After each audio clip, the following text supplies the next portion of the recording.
Suge Knight stands in front of me with a gun in his waistband. He just pulls out big old 45 and just starts shooting out my window. Suge's already in the room. Did I see guns? Yes. Everybody on death row was walking around with a bulletproof vest on. It was a part of gangster rap. I said, Suge, they're afraid to do business with you? And he laughed and said, yeah, man, isn't that great? Ha, ha, ha, ha, ha.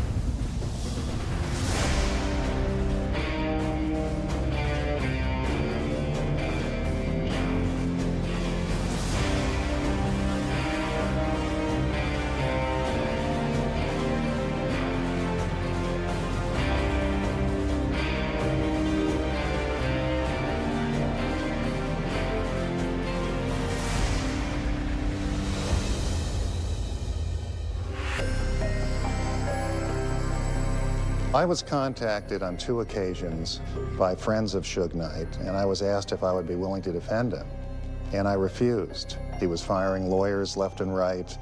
He looked unstable, and I said to myself, why do I need this? And I realized that I was not doing what my values told me I should do. You can't judge a book by its cover.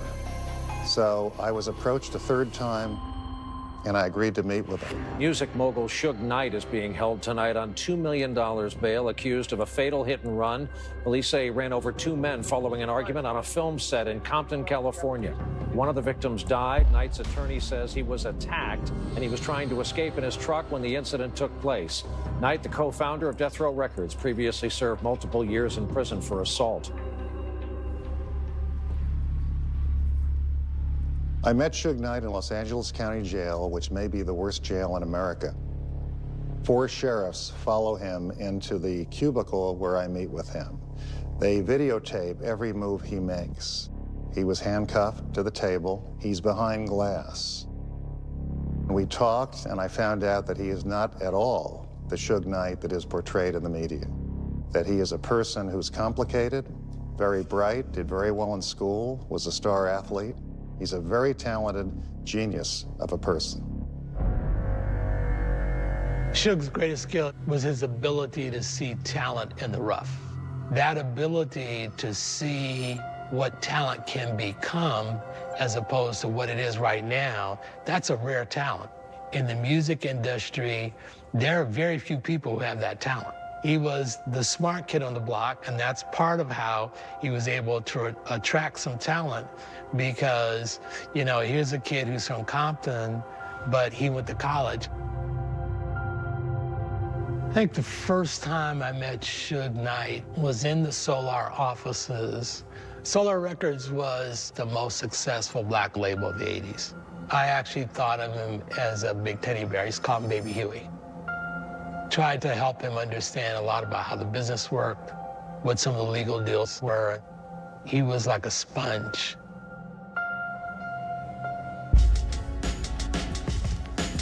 I was writing these records, and it was blowing up in California. I met Suge as soon as I got here. We've been bodyguarding for Bobby Brown for some time, and when we would go places, he would play the role of bodyguard, and I would play the role of star, and we'd get in and have fun. We got banned, bro, from every club. Cause Suge was he was a deviant. Suge always had guns at my house. You know, big street sweepers with the Tommy gun thing on it, and cool little Desert Eagles and 45 Magnums. And so I just rolled like that. The first time I met Suge Knight, he came in as the DOC's bodyguard. His arm was in a cast, you know, from some fight that he got into. I think Suge was just kind of biding his time and waiting for the right opportunity. And he saw, you know, the big money wasn't in bodyguard. It was in management. It was in owning a record label. Suge had started managing acts. He brought Mario Johnson. Ice Ice Baby was all over the radio and stuff. And he said, he wrote those songs, and can you help us get paid?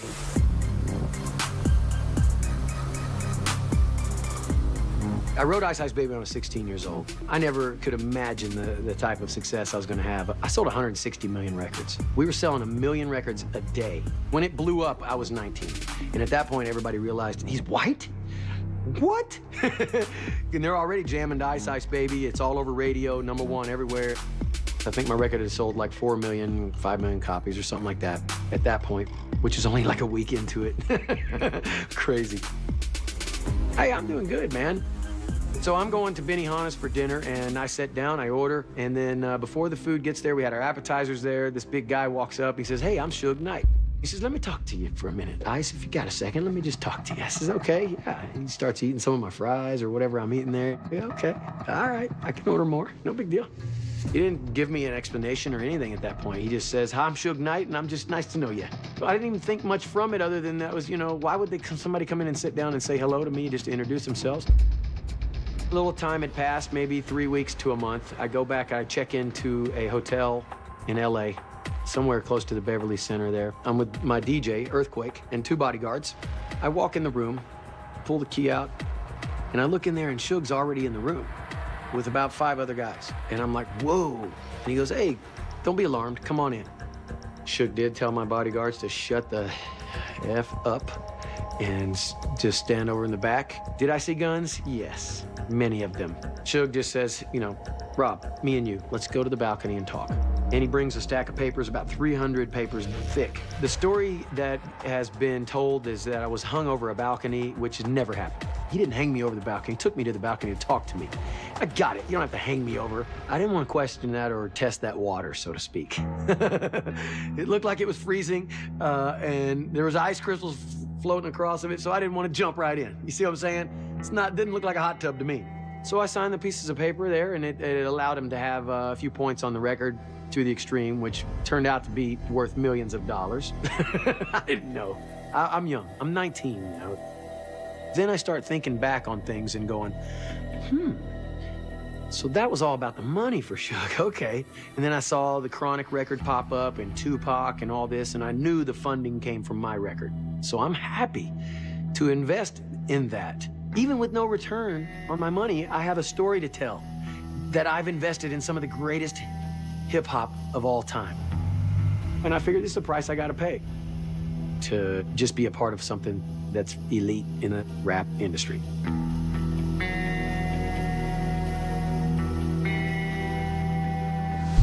We gave Mario Johnson $400,000 advance. Suge's deal is he got a 25% management fee. So he made $100,000 off that advance. It's the most money he'd ever made. He came back, must have been a couple weeks later, and says, I got another client. He brought in Doc and Dre. No one could do it better. Came out, it made a huge splash. Like, oh my God, this is the next guy. You know, I made it to that position. DOC was the greatest solo rapper we ever heard or saw, and writer. I mean, he was really amazing. And he was like a ghostwriter for NWA. I put a lot of work in, a lot of energy on those records, but I wasn't getting anything, you know? So Suge kept beefing about your publishing, and they doing this and they doing that.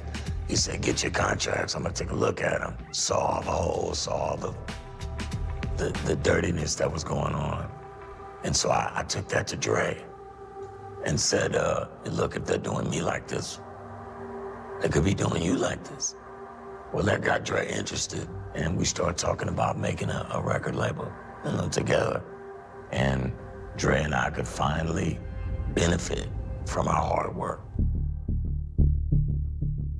Suge walks into my office, closes the door behind him, stands in front of me with a gun in his waistband, you know, which is right about eye level to me, because I'm sitting here. He says, Gary, you've been disrespecting Dr. Dre and the DOC. I said, hey, Suge, I do everything for them. I don't want to hear that. I want you to sign a letter saying you're never going to disrespect them again. You know what I'm going to do if you don't do that. And the way he said that, I didn't even want to take a chance. So I write on a piece of ruthless stationery, I will never disrespect Dr. Dre and the DOC. I was in front of Suge Knight and really in serious fear.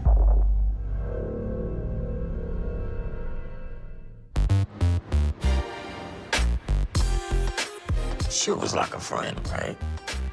Someone that I could trust and depend on to help me make proper moves.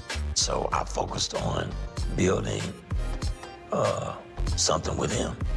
We can make something bigger than Ruthless, hopefully make something bigger than Motown or wherever else out there together.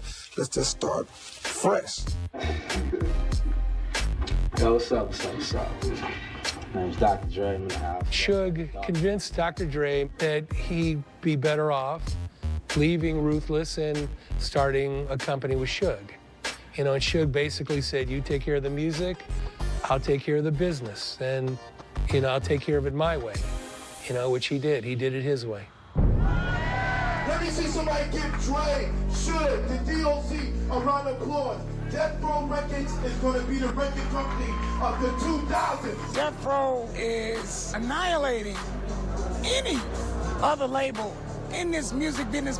We're giving all the youngsters an opportunity from all the neighborhoods where basically we haven't forgot where we came from.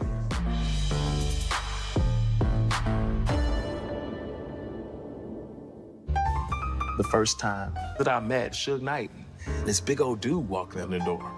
He looked like a giant, chest all pumped out, earrings in his ears, and big old cigar. And Suge was like, bust something. He thought that I was a rapper. And I began to sing it. Oh, amazing grace. He was like, man, I want him right now. Right now, signing him $275,000. He made an offer immediately. And from that day on, it was Danny Boy a part of Death Row, which was really amazing and crazy because I was only 15 years old. Suge put me in the Peninsula Hotel, and he put me in this plushed out room and gave me a credit card. Had access to this Rolls Royce limousine. It was incredible, for sure.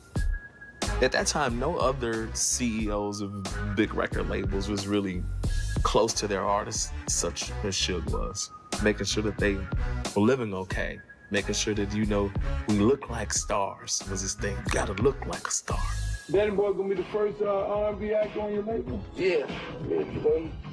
I will say he's 16, but he had a birthday a couple days ago. Oh, okay. I was like the soul child. You know, he was really ready to put a lot into me. In order for me to work in Los Angeles, being a minor, I had to have a guardian. He kind of sat down, he's like, man, you know, you like my son anyway, you know, so we might as well go ahead and, you know, make this happen. He spoke with my grandmother and my dad, and he became my legal guardian at that point. I swear you give me so high, yeah, yeah.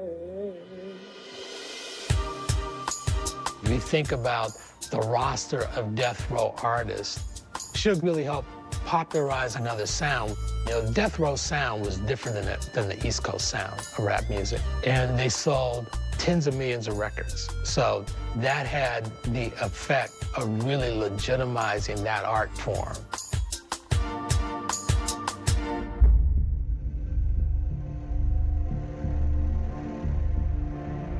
I became involved in the investigation of Death Row Records as a result of a large federal racketeering case that the FBI and the ATF had initiated back in the mid-1990s.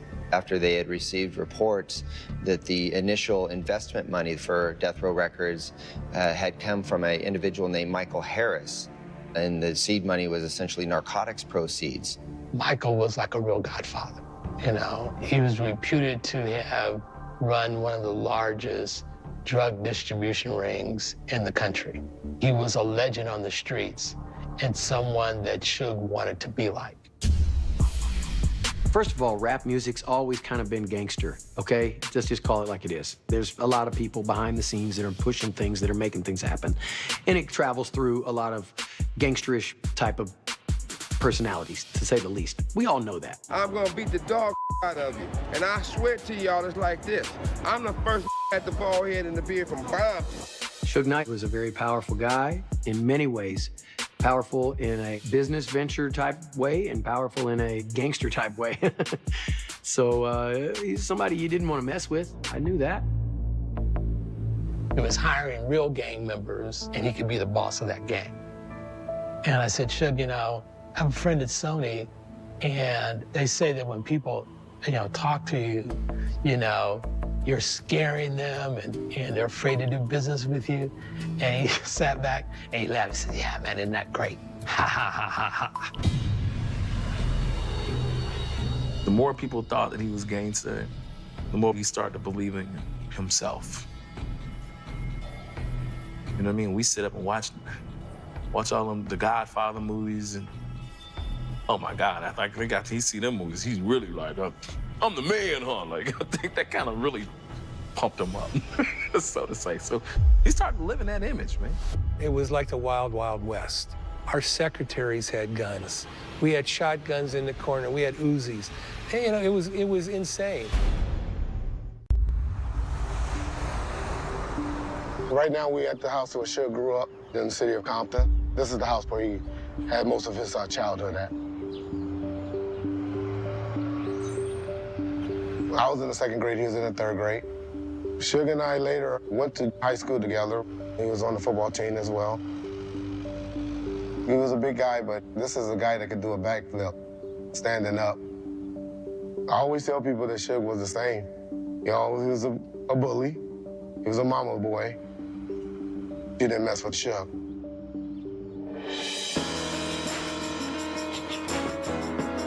When I met Suge, I was really young, and we was at a house party, and this guy kept interfering with everything I did, no matter who I danced with, no matter who I talked with. He was in the middle of it, like he was my boyfriend. He was owning this piece of property. I get to asking him his name, and he said, Suge. I said, no, son, that is not your name. What is your real name? He said Myron at first, and so I was believing it was Myron until I really looked into it, and it's Marion, not Myron, no Y, it's Marion. Parents loved him. My mother loved him. He was like my knight in shining armor. We knew we were going to get married. He had a lot of offers to different universities to play football. All I knew was Suge was going to be a professional football player. He did get an offer with the 49ers, and he did play for the Rams when they went on strike. All of a sudden, I get this phone call, and he tells me that he's in trouble, and I'm like, well, what happened? He says, well, I shot my friend. The football thing was not there anymore.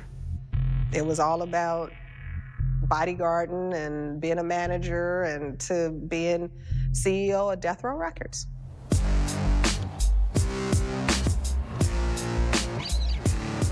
I began working on the streets in South Central in 1989. I became a member of an elite gang fighting unit called Crash. Gang violence on the street was very prevalent. Murders were an everyday occasion. It was always about neighborhoods, and from the gang's perspective, they thought that they were protecting their neighborhoods. In Los Angeles, there's criteria that we use to qualify somebody as a gang member. Style of dress, tattoos, other gang members identifying you. Many of those components Suge Knight fulfilled. He would dress in all red. He surrounded himself with known gang members. You would qualify him as a gang member. Suge grew up in a Blood neighborhood. He was a Blood. Everybody knows who's a Blood and who's a Crip. I care about the ghetto. I love the ghetto. That's where I'm from. That's who need the help. I mean, I'm not part of the letting the rich get richer and the poor get poor. So I'm definitely gonna go back to those ghettos. I'm definitely gonna give back. Sharitha was pregnant. Suge and I are going to see her at a doctor's appointment, and we're at a stop sign. And Suge leans over and tells me to lay my seat back and lean back. And he just pulls out big old 45 and just starts shooting out my window. Hot shells popping on me, and I'm like, what the you know? It was pretty shocking.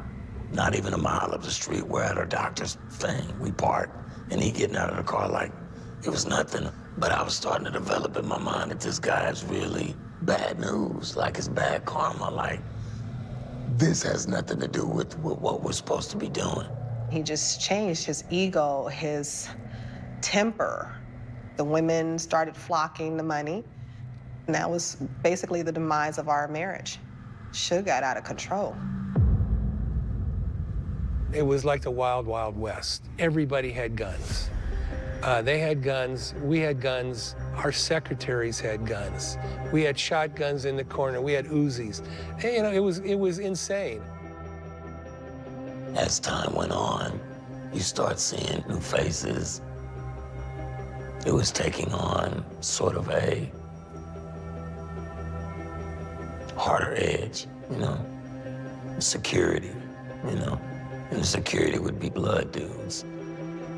It was no secret that he hired most of the guys from his neighborhood that probably had done 10, 15 years in jail. You know, we doing records, but these is some crazy ass dudes around here. Yeah, you kind of knew that. You felt it. I mean, Suge initially started off as being a bruiser. And I'm not gonna put a halo over his head to say that he never have slapped someone or lost his temper and stuff like that, because that has happened. And that has happened frequently. Once he became CEO, he did have a crew that will have you taken care of as needed. They came into my office with this guy and gave him the business like you would not believe, you know? And the guy was screaming my name, begging me to make them stop, as if I had the power to do that. And sat there and watched him beat this guy nuts, you know? We were death row, not only just in name, but in energy around that place. Suge and I had a real heart-to-heart conversation. It was just Suge and I that night, and he was sitting there cleaning this little 380, silver 380. It was a nice, great-looking gun. And in so many words, he let me know, I'm going this way, and I'm building this thing, and this is what's going on. And don't rock the boat, bro. You don't want to do that. He never said anything directly menacing to me, but I got it. And as he was leaving, he gave me the 380. Said, it's dangerous out here, take care of yourself. It was easy for me to see I had been written out of history.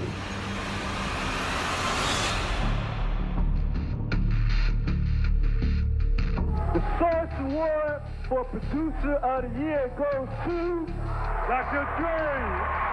I gotta give a shout out to my homie Big Suge for paving the way so I can make my music. Wait. The East Coast don't love Dr. Dre and Snoop Dogg?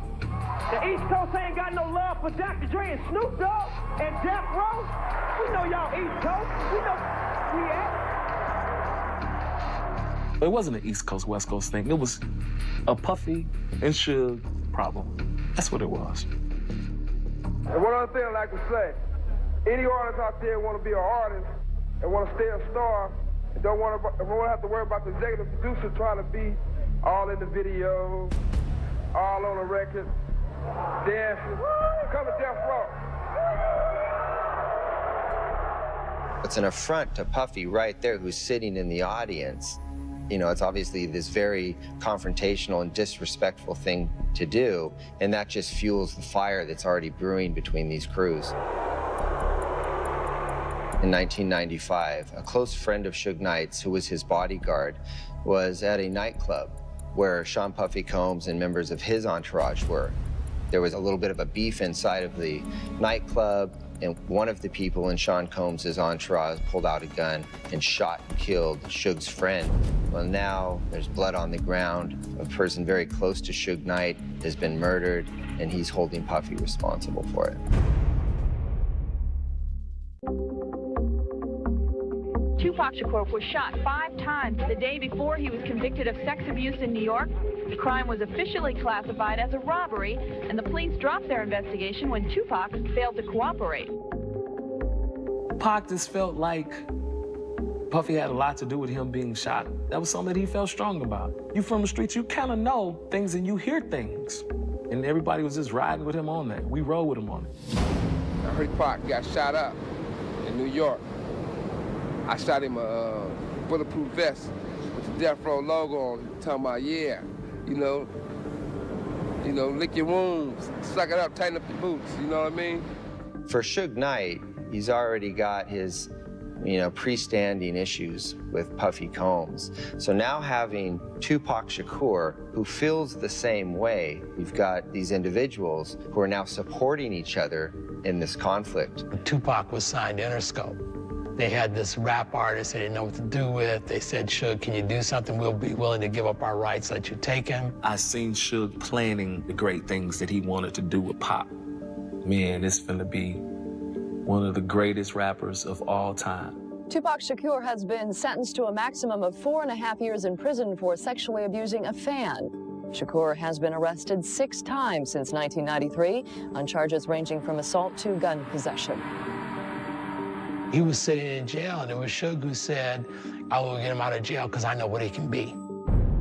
Suge Knight makes a deal to him. If we can arrange for you to get released from prison, if we put up the money for bail and you sign a recording contract with us, we'll get you out. You come out to death row, we'll make music together. We would go to New York and we would drive 2-3 hours down to this prison. I would be out there for hours at a time, sitting in that restaurant while Suge was in the jail. And I went about 4 or 5 times. And that last time is when we brought him home. Suge went and got him with a private jet, private car, paid for him, that was it. Craziest party in air. About 10 strippers, about 2-3 ounces of kush, weed. Nice little trip. We pulled up to K&M Studios. Pac got out of his car, and he walked about 5 feet. Flat face, hit the ground. I remember them putting water on him, and he's like, I'm straight. He's ready to go going to the studio. And from that day on, Pac never left the studio. We put it together. Okay. Who producing that, Pac? No, it's me and Jose Puente. And I remember the day I met Tupac. I went to his house and I said, Tupac, I just have to ask you. You know you sold yourself to the devil, right? He said, this man, I don't care what nobody say about him, he's the only one that came to prison to get me out of prison. He's done everything he said in that jail cell and told me he was gonna do for me and what I wanted. He has done it. Pac was on a whole nother level. When we went to go do work, we did work. When we played hard. When we fought hard. Everything we did it to the fullest. Tupac elevated the havoc.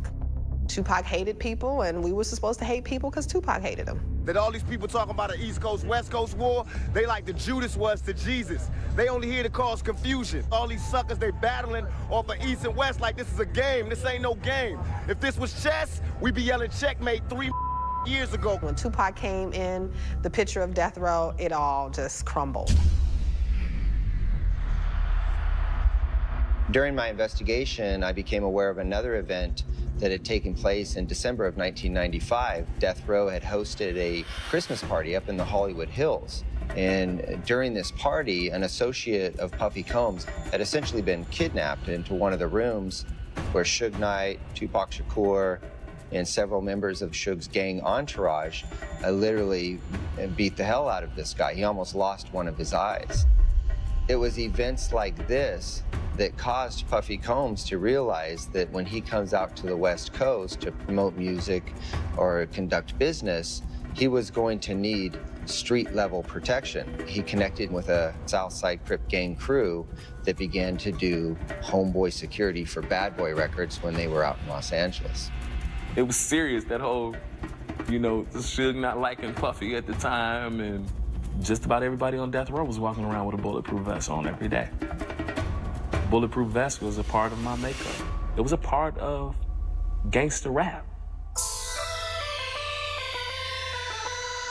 always had security around us, but in Vegas, you could be a little more relaxed. During that time, Suge, Pac, and myself was together all the time. And if I wasn't with them, they'll call me and tell me to meet them where they at.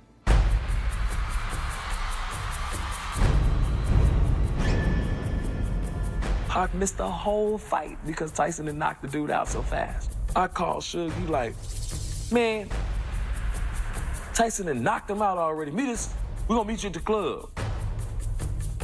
And there was a little scuffle that took place between members of the Southside Crips and Death Row. And there was a back and forth challenge where Suge Knight says, we're untouchable. And the Crip responds, you can be touched.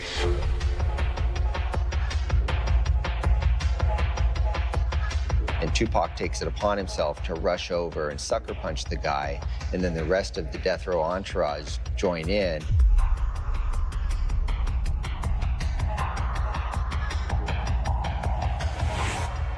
Still remember like it just happened yesterday.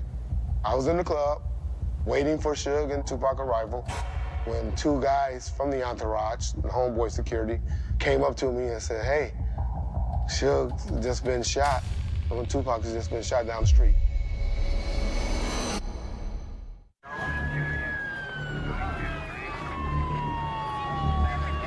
I got a phone call in the middle of the night saying Suge and Tupac got shot up. To tell a kid your dad died is not something I was looking forward to. I got on the first flight that took us out to Vegas. I went straight to the hospital, and I went in Suge's room. Suge had a little blood on him where he had got fragments of bullets that pierced his skull and in parts of his body. And then I went to go see Tupac, and it was horrifying. He was laying on the table, and it was horrible. Horrible. Well, yeah, a lot of emotions was running through me at the time. Two guys that I'm really in charge of their protection is laying in the hospital, fighting for their life. About 4 days after Pac was shot, Suge and I was at the Luxor Hotel. He had a cigar in his mouth. His tears was just running down his face. That was one of those times that stood out where I was able to see Suge for his heart, see the emotional Suge. Suge went into a shell, like, you know, when you think you got money, you think money almost can fix anything. And me being a little naive that this is something that Suge can't fix. It was a dark cloud because everybody hated to see Pac going through such a thing. And Suge and Pac was like brothers. Rapper Tupac Shakur has died in Las Vegas. Hours before that fatal drive-by, a security camera caught Knight taking part in an assault at a Las Vegas casino. That incident constituted a parole violation stemming from a 1994 assault conviction and sent Knight to jail. Reviewing the video, I noticed that Suge Knight actively participates in the beatdown. He participates in the assault, so clearly that's a violation of his probation. It's a crime in and of itself. However, the sentence probably didn't fit the crime in that particular incident. You know, he's sent away for 8 years for a couple of kicks. And I'm looking at a long list of failures to follow court orders. I mean, I don't have any problem with the system, but we're not supposed to put people in jail for that in America. I don't think.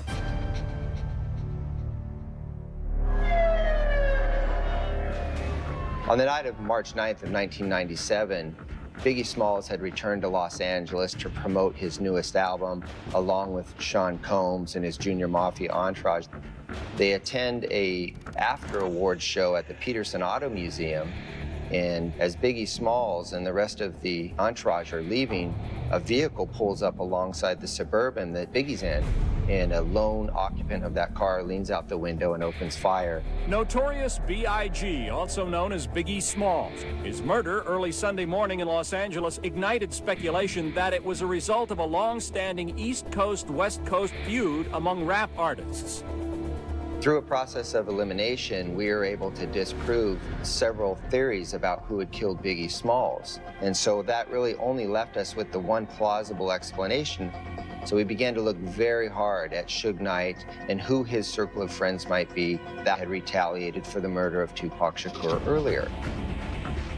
It's important to understand the gang mentality of Suge Knight. He doesn't trust that the cops are going to go out there and solve a crime. Gang members, they want immediate justice, and they want justice that they can see. And essentially, it's an eye for an eye system. And so to answer for the murder of Tupac Shakur, somebody's going to have to die. If anybody do anything, you got to realize one thing. It's up to God to make those decisions. So it's not up to me, it's not up to you. We're not supposed to take the law in our own hands, right? I think Suge did what Suge thought Suge had to do.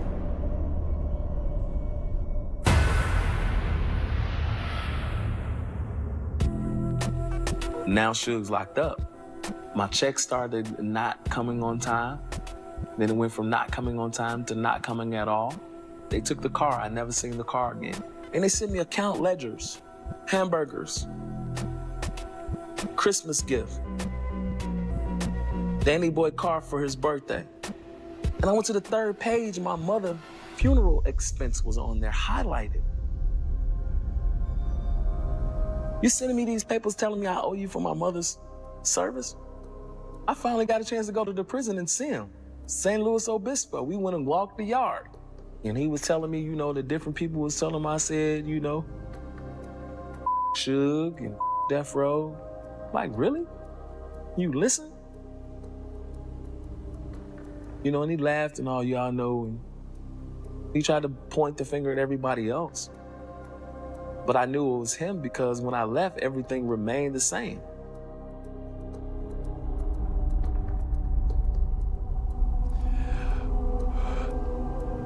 And now I'm at a point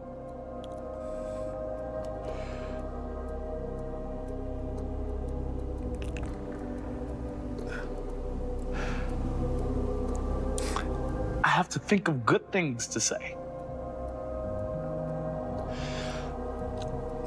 To cover up the that he did. I looked at him as a father, as a brother. How can you be sad for somebody that's you over? And such a good thing up.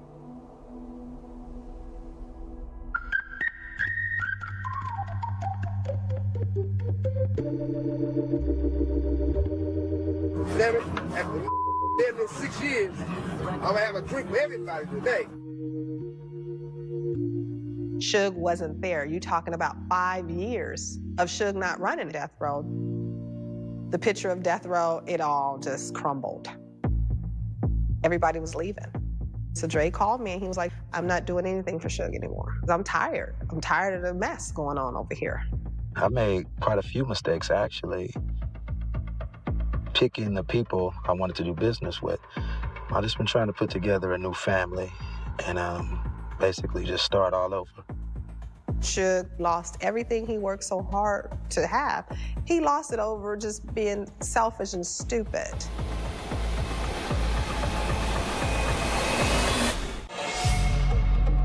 You can only blaze a dusty road for so long before you have to turn around and go back down it and go, can't see anything. It catches up to you, doesn't it? You're going down a dusty road in a car and you stop, what happens? The dust comes over and goes right over the car. Kind of what happened with Suge. Everything changed, and I think he was stuck back in the 90s. People took Pac and Biggie dying really serious in the industry. Hey, well, let's not do no more shoot 'em up bang bang. I conducted hours of physical surveillance on Suge Knight, and to see that big, hulking, intimidating man walking with so much arrogance and confidence, and they're completely oblivious to the fact that 10 feet from them is an investigator who knows all of their moves. It kind of gives you a feeling of superiority. Some 175 heavily armed members of the Los Angeles County Sheriff's Department served 15 search warrants. Knight's lawyer told CNN that Knight is mystified by the events. Law enforcement was desperate to get Suge off the streets. There was so much violence going on surrounding death row, so many assaults, so many reports of extortion. We always knew the FBI was following us or trying to get us for something. But we figured, hey, we wasn't doing anything. So we really didn't care.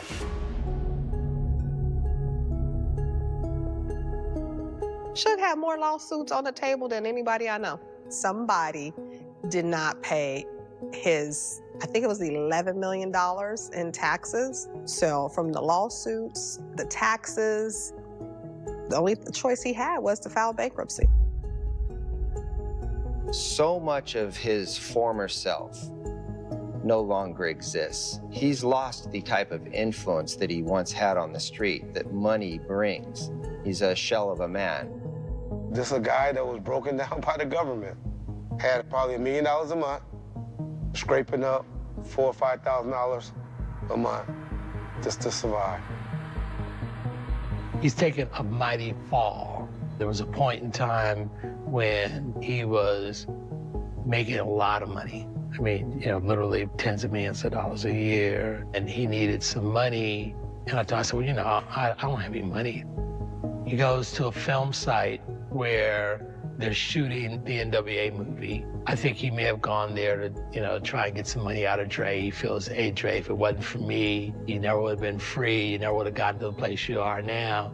You're a billionaire. I'm struggling. You should give me some money. He shows up, and apparently one of the guys started to fight with him. I think he's really fearing for his life. That's a Suge I know. And so he backs his truck out. And in getting away, he ran over one of his best friends.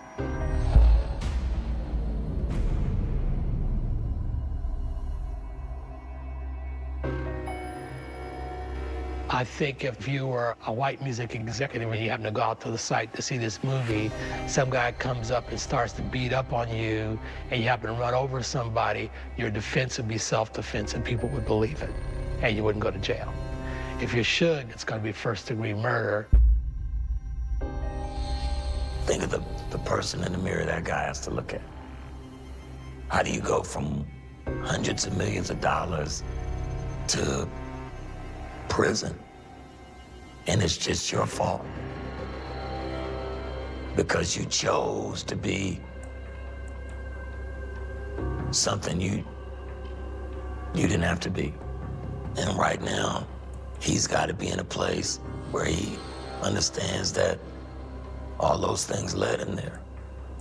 I forgive him for the hurt that he's caused me, even though he's never asked for forgiveness, even though he's never talked about it, because I know that he's not man enough to talk about it. Sometimes when you hurt people, you're not man enough to talk about it. It's kind of hard to say, I done you wrong. So I forgive him in advance. I wouldn't give a damn what gangster you name. You know, it all ends at the same place. Your light is bright, your glory was a flash. And now you're just in a world of it's Suge that's got to face Suge.